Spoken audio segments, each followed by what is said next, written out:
Hey guys, so the last video cut out at the bottom of this page accidentally, so go ahead and if you haven't finished number 19 already, go ahead and finish writing it up. We just said that for the law of syllogism to work, if P goes to Q and Q goes to R, then we can make our train and we cross out that middle part.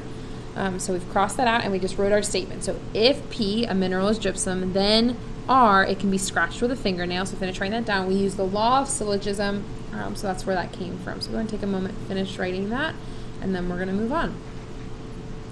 So now we're on to the third side, which says, if it rains after school, then field hockey practice will be canceled. Practice is canceled. So let's start by labeling our statement. It says, if it rains after school, there's P, then field hockey practice will be canceled. There's Q. Then it says practice is canceled. Well, practice is canceled corresponds with Q.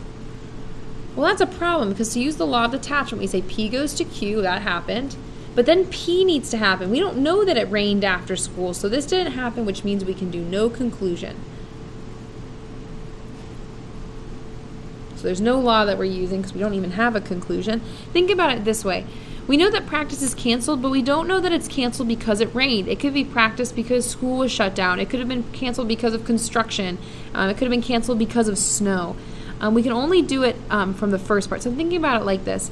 Sometimes in class I say, if I am an apple, then I am a fruit.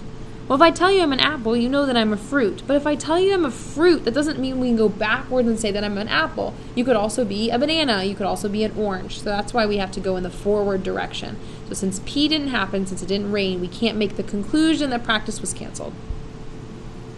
So let's move on. Now you have to provide a real-life example of the law of detachment and the law of syllogism. This is something you need to do on your own. So for law of detachment, think about it like this. You need to write a conditional statement and then say that the first thing happened, so your conclusion is that the second thing happened. For the law of syllogism, you need to write two conditional statements where the end of the first matches up with the beginning of the second. And then your conclusion will be a new conditional statement after creating that train. So I'm going to let you guys do that one by yourself. We're going to move on to 23. 23 through 26 asks you to write a conditional statement or use the words all, sometimes, or never to write a statement about the Venn diagram. Well, 23 has a lot of options. You'll notice that we have a circle that's completely inside another, so our first option would be to do an if-then statement. So if you are wheat or you are a wheat, then you are a grain. So that's your first option. You could say that some, or you could do sometimes. The bigger category, a grain. So sometimes a grain is wheat. But we also know for certain that everything on this is this. So all wheats are grains.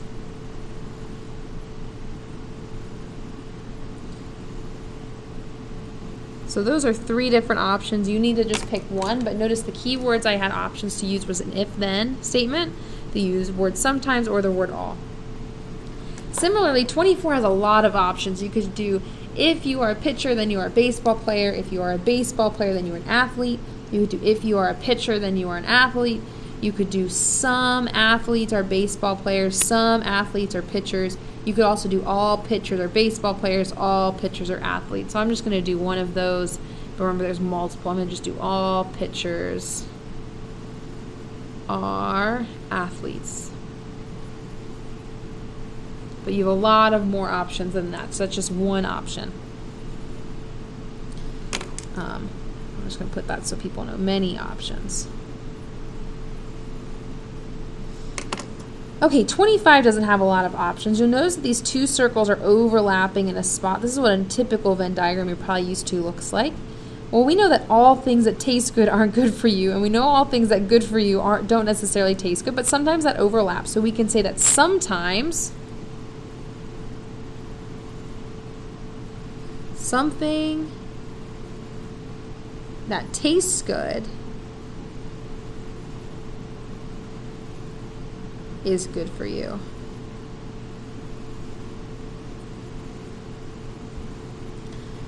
Okay, let's move on. These two ovals don't overlap at all, so we're going to say that turtles are never snakes.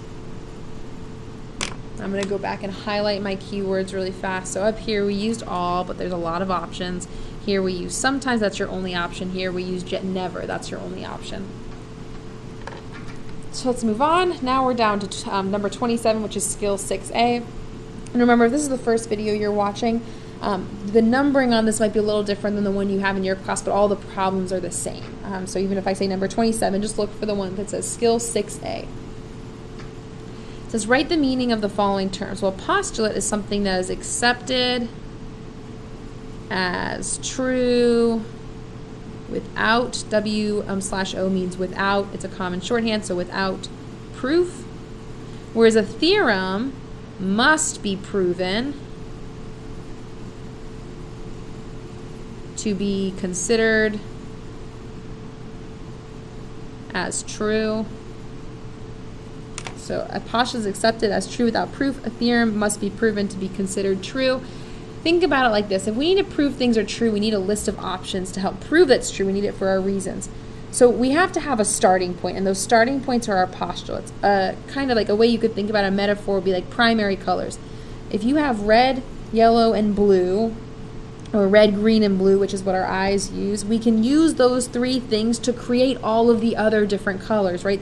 So like those first three colors would be like your postulates. The rest of the colors we can create using those three colors are like our theorems. So that's just an example you can use. But postulates are our starting points. We can use them to help prove new theorems. Something else we'll use in proof a lot are definitions. And definitions are just the meaning of a given term. But they're important because they let us do things like this. So in a proof, let's say you have angle 1 is congruent to angle 2, but you want to write that the measure of angle 1 equals the measure of angle 2. We can do that because of definition of congruence. So we would use the definition of congruence because the definition says that if two things are congruent, if they're angles, then their measures are equal. So notice that's why that's important in proofs. Now we're going to name a couple properties. Whenever something is equal to itself, that's the reflexive property. And in this case, it's a property of equality because there's an equal sign in between. If it had a congruent, then it would be congruence. Here it says the length of AB equals the length of CD. Then the length of CD equals the length of AB. Well, there's two equal signs. The things are just trading signs of the equal sign. That's our symmetric property of equality.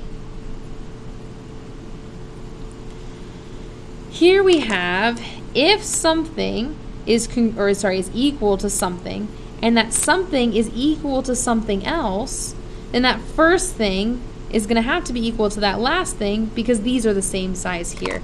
That's our transitive property of equality, again, because we have equal signs instead of congruent signs.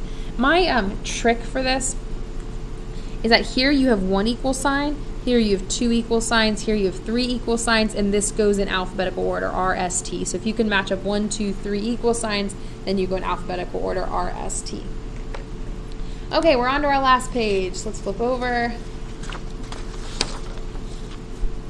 We have two proofs really quick, and then a quick review of some Unit 1 stuff. It says solve the equation and give a reason for each step. Well, remember, the first thing we want to do is just solve the problem. So I'm going to distribute this -3 to the things on the inside. That gives me -6 plus 3. I'm going to distribute the 5 to everything on this side. That gives me 5x plus 20. Okay.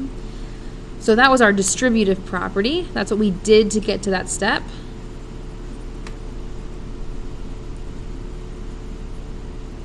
And if we go up really fast, this is what we started with. We need to be given something so we can start the process. So this is our given. It's what we started with. Okay, to get to step 3, oopsies, I made a small mistake.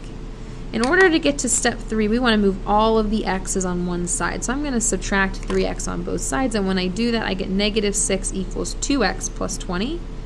Well, since I subtracted on both sides of my equal sign, that's my subtraction property of equality.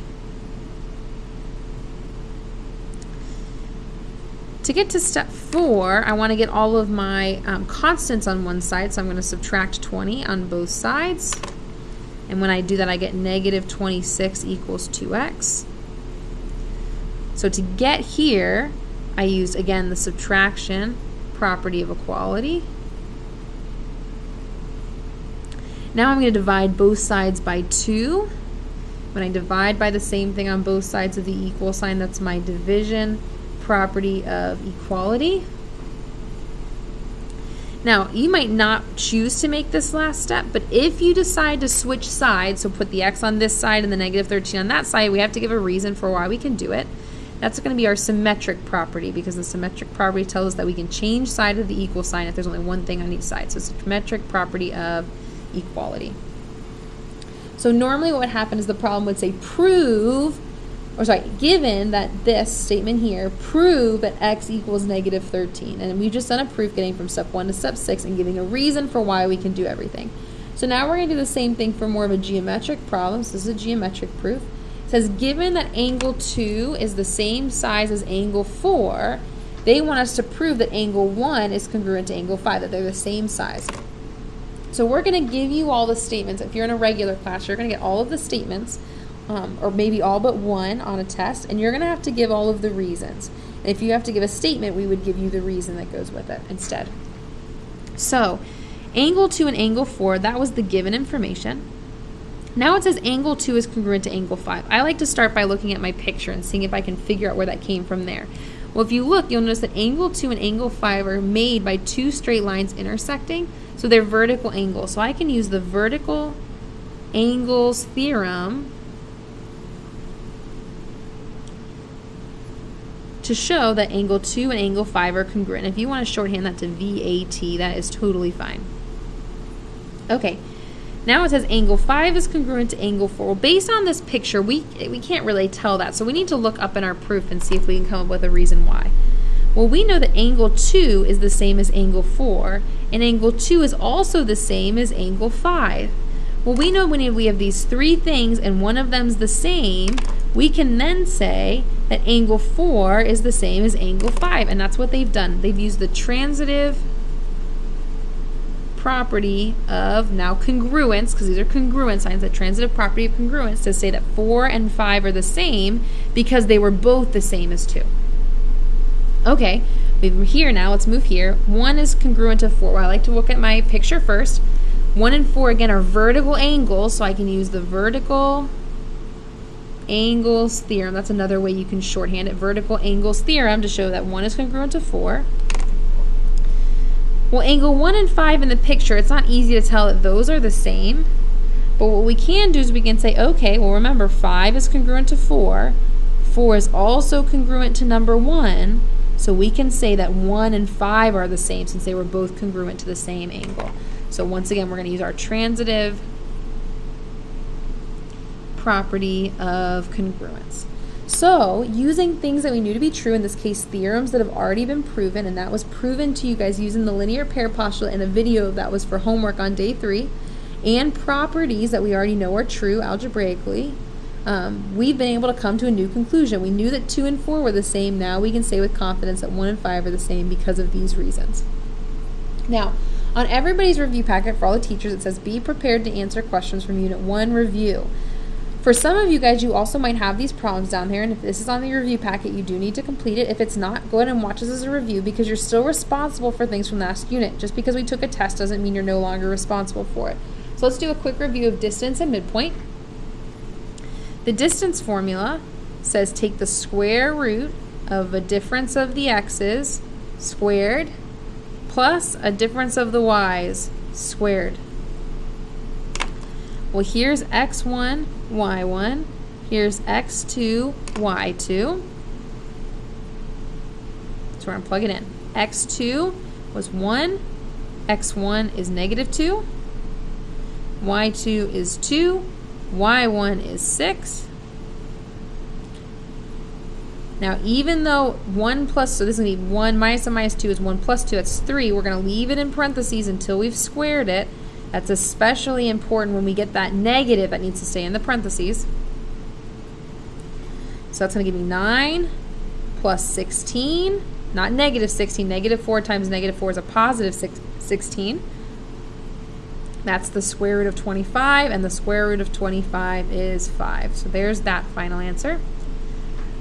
Lastly, find the midpoint between -3, 0 and 4, 12. Well, the midpoint's the exact middle point, and we talked about how we use the average to find the middle. So the midpoint formula is just an average of the x's and an average of the y's to get our new y coordinate. Well, here's x1, y1. Here's x2, y2. So x1 is -3, x2 is 4, y1 is 0, y2 is 12. -3 plus 4 is +1. +1 over 2 is just 1/2. You could leave that as 0.5 instead. 0 plus 12 is 12. 12 divided by 2 is 6. So the midpoint for these 2 points, or the place in the exact middle, is +1/2, 6, or 0.56.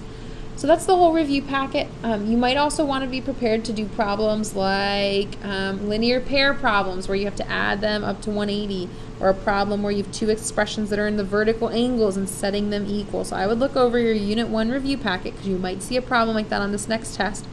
But then also just go back and look over this packet as you're studying. If you have any questions, please ask your teacher during class on the review day, or come and see them sometime after school.